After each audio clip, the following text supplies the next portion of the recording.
This was reality.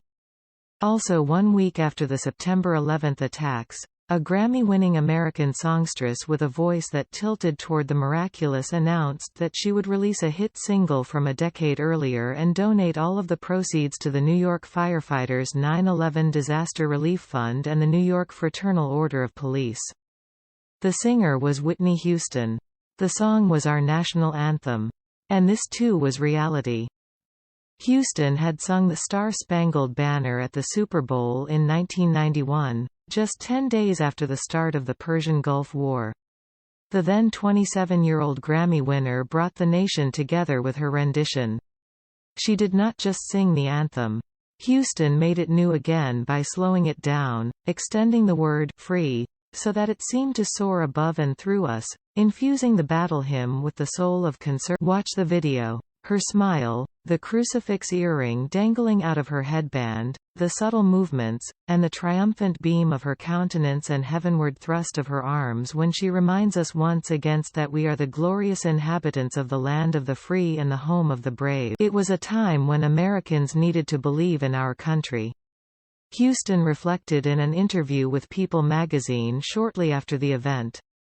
I remember standing there and looking at all those people, and it was like I could see in their faces the hopes and prayers and fears of the entire country. 10 years later, that time had come again. We needed to believe in our country and our people. Our hopes and prayers needed another rousing round of the national anthem.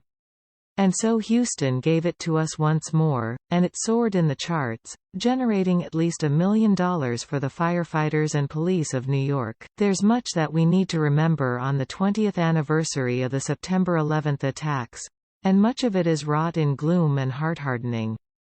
But let's never forget that sermon Houston preached to us through song twice. It can be hard to remember in these troubled times when the confused kneel instead of sing when they hear the anthem.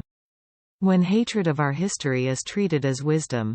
When we are beset by division and divisiveness. But we must remember. By reminding us of our strength, our goodness, our blessed place in the heart of God, Houston taught us that the way we improve is by growing in the love our country and our fellow Americans.